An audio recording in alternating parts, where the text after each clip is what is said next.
Salut, je m'appelle Victor, je suis développeur à Sogilis et j'ai un sujet de stage dont j'aimerais bien vous parler.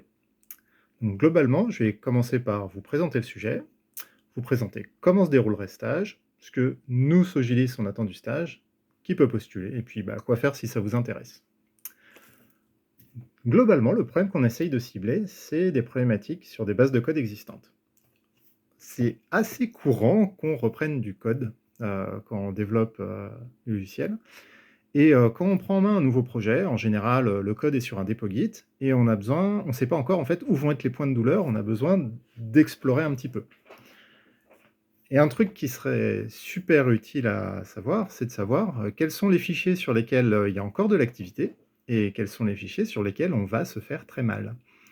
Pour ça, il y a plusieurs outils qui existent, genre, codesyn.io, SonarQube, qui à partir, d'analyses statiques, en croisant avec l'historique Git, vont être capables de sortir des informations, des super graphes, pour, essayer d'explorer, dans cette partie du code, ça a plutôt tendance à casser, là, c'est là où il y a plein de personnes qui, sont en train de développer en même temps et cetera.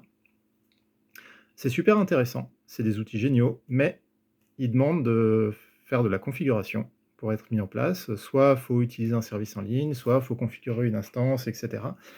Donc ça prend du temps. L'idée de ce stage, ce serait, de faire un logiciel super simple, graphique, pas de dépendance, on l'installe, on lance le truc sur un code existant et pouf, il nous sort des métriques intéressantes. Des métriques simples, mais un début de, solution en fait, pour commencer à explorer un petit peu, le code et savoir ce qui se passe. Et si après on veut continuer avec des outils plus complets, top. Mais en 1 minute, ça nous donne une image et de la connaissance sur le code sur lequel on travaille. Donc comment est-ce qu'on va arriver à faire un petit outil, sans dépendance, qui démarre rapidement? Et ben, globalement, on va le coder avec des langages qui permettent, de compiler du code rapide et sans dépendance. Et celui qu'on a choisi, c'est Rust. Alors Rust, c'est un langage, plutôt récent. On le choisit pas parce que, c'est de la mode, ça brille et cetera et on suit, les objets, brillants. C'est juste qu'en fait, heu, on aurait plutôt tendance à choisir, du C ou du C++ pour, faire normalement ce genre de logiciel. Mais le C, le C++, ça pose plein de problèmes. On a plein de gens qui savent en faire et il y a des successeurs qui arrivent depuis un moment, mais Rust, ça semble être, un successeur très crédible, pour aller, remplacer, ces langages-là. Et nous, on le connaît pas. Donc en fait, on a envie, d'explorer Rust pour voir ce que ça donne et est-ce qu'on arrivera à l'utiliser pour mettre en place les pratiques qu'on sait mettre en place avec d'autres langages sur d'autres projets. Donc en parallèle de la réalisation de ce projet-là, l'idée c'est de, monter en compétence sur Rust et de mettre en place, tout un système de développement, pour, bosser en Rust avec les pratiques qu'on sait faire par ailleurs. Alors ces pratiques, ça veut dire globalement qu'on soit capable de faire, plein de tests automatisés sur, le logiciel. Des, tests unitaires, des tests système, des tests en langage Gherkin pour du, behavior driven development, qu'on fasse de l'analyse statique, de la taux de couverture, qu'on monte une CI et cetera. On veut faire la totale et traiter le sujet assez sérieusement. Et puis un autre truc qu'il va y avoir dans le sujet, c'est que notre but, c'est pas de faire un produit qu'on va vendre ou quoi que ce soit, on veut faire un logiciel qui soit, utilisable et utilisé. Donc on va faire des études utilisateurs, on va faire des tests, de d'ergonomie, du logiciel et on va le publier en open source, heu, pour que, s'il y a des gens qui veulent, récupérer des bouts, top, si on veut, l'interconnecter avec d'autres trucs, top. Voilà, on n'est pas là pour faire un produit, on n'est pas là pour faire concurrence aux autres, on s'intègre à un écosystème, on propose quelque chose, mais ça veut dire qu'on va mettre en place, un système qui accueille les contributions et cetera. Voilà. Alors ça fait pas mal de trucs. Comment est-ce qu'on va dérouler ça? Déjà, si tu fais stage, tu auras un encadrant, c'est moi. Et tu auras plein d'autres encadrants pas officiels, c'est tout le reste de l'équipe Sogilis, d'autres stagiaires qui vont bosser sur des problématiques proches, entre autres avec les mêmes langages et on a un milieu avec une bonne émulsion, on se partage des connaissances, on s'entraide. Il y a pas vraiment de silo donc même si, tu es, stagiaire et que tu débarques chez nous, en fait, tu auras accès à plein de collègues qui seront ravis de t'aider, qu'ils soient officiellement sur ton stage ou pas. Ensuite, en termes de pratique, dans notre boîte, on prône des pratiques de développement agile, donc il y a pas de raison de faire autre chose pour le stage, donc on va y aller à fond, parce que l'idée, c'est aussi de te montrer comment on bosse, en fait. Donc on va faire, plein de tests automatisés, on va essayer de se concentrer pour faire des choses qui ont de la valeur, en petits incréments et cetera. Globalement, si tu cherches sur internet, il y a un truc qui s'appelle le manifeste agile et bah, nous, on cherche à implémenter ça de manière pratique. Nous, on a notre sauce, on teste, voilà. Globalement, l'idée, c'est qu'on se fasse plaisir, on construit le sujet du stage ensemble, on va pas gérer des trucs de temps avec des estimations et cetera. Le temps, ça nous intéresse pas, on gère pas la météo.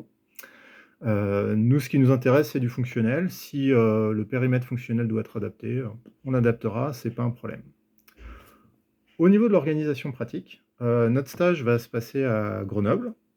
Globalement, dans nos locaux, on est juste à côté de la gare, on sort de la gare de Grenoble, on marche 2 minutes, on y est. On peut faire du télétravail, partiel certains jours par semaine. Enfin, l'idée, c'est d'être quelques jours présents pour qu'on puisse avoir un encadrement, qui se fasse pas qu'à distance parce que ce serait fatigant. Mais par contre, on n'a pas besoin d'avoir quelqu'un qui est présent tous les jours, de 9 heures à 18 heures. On n'a pas de pointeuse. Voilà, donc si tu es à distance, aucun problème, on te fait confiance pour bosser, pour nous solliciter, voilà. Et en termes de rémunération, notre stage est rémunéré, 1 000 € par mois. Du coup, ce que nous, on attend du stage, côté Sogilis, bah, en fait, c'est d'embaucher quelqu'un à l'issue du stage. Donc c'est clairement un stage de pré-embauche. On va, profiter du sujet pour te proposer quelque chose de chouette, te former à nos pratiques et qu'ensuite, bah, tu aies envie de continuer avec nous, globalement. Donc pour dire un petit peu quand même qui on est et ce que tu rejoindrais, bah, nous on est Sogilis, on est une société de services, un peu spéciale. Le service, c'est pas le truc qui a la côte en général, on a tendance à mal le considérer, mais nous on est différents parce qu'en fait on fait du service. Donc on fait pas marchand de viande à aller t'expédier chez un client après, ton stage et puis en t'oubliant, mais en facturant bien le client tous les mois. Nous, notre idée, c'est de te mettre dans une équipe, d'autres développeurs, qui ont envie de faire du logiciel de qualité. Globalement, notre raison d'être à Sogilis, c'est de faire tendre l'industrie du logiciel vers le zéro défaut et c'est quelque chose qu'on prend plutôt à cœur. Ça veut pas dire qu'on a la recette magique, mais ça veut dire qu'on est très motivé pour essayer. Ce qu'on espère aussi tirer du stage, bah, globalement, c'est un outil qui va servir à quelque chose, donc pouvoir, présenter via des tutos, comment est-ce que vous pouvez l'utiliser pour prendre en main du code et cetera et commencer à, heu et mettre en place, enfin voilà, des faire que des personnes qui utiliseraient pas ce genre d'outils, pour, prendre des bases de code existantes parce que les outils existants sont trop compliqués, commenceraient à démarrer une démarche, voilà, de, reprise en main de code legacy. Et puis après, ben, en fait, on aimerait bien en tirer un super projet modèle, sur lequel, en Rust, heu, qu'on pourrait potentiellement réutiliser sur d'autres projets parce qu'on pense que ça peut être une techno, qu'on pourrait proposer à la fois sur des projets embarqués et à la fois sur, des projets cloud native. Donc bah, si on a un projet clé en main avec plein d'outillages, et des connaissances de, tel outil il est top, il fait ça, mais par contre celui-là, il y a quelques petites limitations et il y a des pièges à connaître, bah, c'est intéressant de le savoir avant de commencer à aller sur des projets un peu plus ambitieux. Voilà. Voilà, donc c'est un petit peu tout ça qu'on attend. Du coup, bah, si ça t'intéresse, on peut dire, bah, c'est quoi le profil de quelqu'un qui pourrait faire ce stage-là? Bah, déjà être disponible pour être embauché derrière, parce que notre but, c'est pas juste de faire des trucs sympas, c'est qu'ensuite tu aies envie de rester, donc que tu sois disponible. Donc, si tu es en stage si tu cherches un stage de fin d'études, c'est cool. Si tu es dans une autre situation, genre, réorientation et cetera, bah, en fait, ça le fait aussi, contacte-nous, on discutera, c'est pas un souci. Ensuite, sur les compétences recherchées, bah, en fait, nous, c'est pas forcément, critique ce que tu sais faire actuellement, ce qui nous intéresse le plus, ça va être ce que toi tu as envie de faire et comment tu veux le faire, en fait. Donc typiquement, ça va être un stage assez exploratoire. On va tester des trucs, on va s'adapter, ça va être cool. C'est un stage sur lequel il y aura besoin d'apprendre. On n'a pas forcément besoin de quelqu'un, qui apprend vite, on a besoin de quelqu'un qui apprend bien. Donc quand on va, Découvrir des choses, l'idée c'est, de prendre le temps de comprendre le contexte, de voir, en quoi c'est pertinent et de pas s'arrêter en mode, «Tiens, j'ai fait un copier-coller de Stack Overflow, cool ça marche», on pose le cerveau sur le côté, on arrête de réfléchir. C'est pas ça. On veut avoir de la connaissance. Ensuite, on cherche, quelqu'un qui sera capable de communiquer au sein d'une équipe, donc globalement, tu seras pas en silo. On va te fournir toute l'opportunité de solliciter de l'aide, si tu es bloqué et cetera. Ce qu'on s'attend, c'est que tu sois capable de formuler le fait que tu as un blocage, globalement, essayer tout seul, un petit peu, c'est bien, mais faut pas que tu restes bloqué, une journée à essayer de faire marcher quelque chose au forceps, non, non, tu essayes, tu as fait ton effort, hop, si ça avance pas, tu nous sollicites, tu nous dis: «J'ai un problème» et on essaye d'adresser le truc, le plus rapidement possible, voilà. Voilà, donc on cherche quelqu'un qui communique. Accessoirement, bah, potentiellement, c'est un stage qui pourrait être proposé à plusieurs personnes parce qu'on pourra étendre le périmètre fonctionnel, pas à l'infini, mais presque. J'ai pas mal d'idées sur, ce qu'on pourrait adapter, rajouter en termes de métriques, en termes d'interconnexion avec, l'existant s'il y a besoin. Donc, on a parfaitement de la place pour 2. Donc ça pourrait être l'occasion de faire du pairing. Donc il faut s'entendre bien avec les autres êtres humains. Et en termes de, compétences vraiment strictes là, vraiment si on doit aller, parler de ça, on a besoin de quelqu'un qui a envie de comprendre, comment fonctionnent les choses à bas niveau. Parce qu'on va aller, manipuler de l'historique Git, on va aller manipuler des systèmes de fichiers. Donc si tu as déjà vu un langage bas niveau, genre C, C++, Go, c'est cool. Si jamais tu as pas fait ça, mais que tu as fait des langages de plus haut niveau, où tu as vu des aspects système, du genre interagir avec un système de fichiers, gérer des threads et cetera, ça peut le faire aussi en fait, c'est pas un problème. Et ce qui est absolument pas nécessaire, c'est de connaître le Rust. Personnellement, je vais encadrer ce stage, je ne connais pas le Rust. C'est pas grave, je vais être pris quand même. Voilà. Donc si tu es intéressé, bah, ce que tu peux faire, c'est me contacter. Je vais publier cette vidéo, là où je pense qu'il y aura des gens pour la regarder, donc a priori, il y aura un moyen de me contacter. Sinon, il y aura un lien vers, le formulaire avec, la description officielle de l'offre et cetera et du coup, il y a aussi un moyen de nous contacter.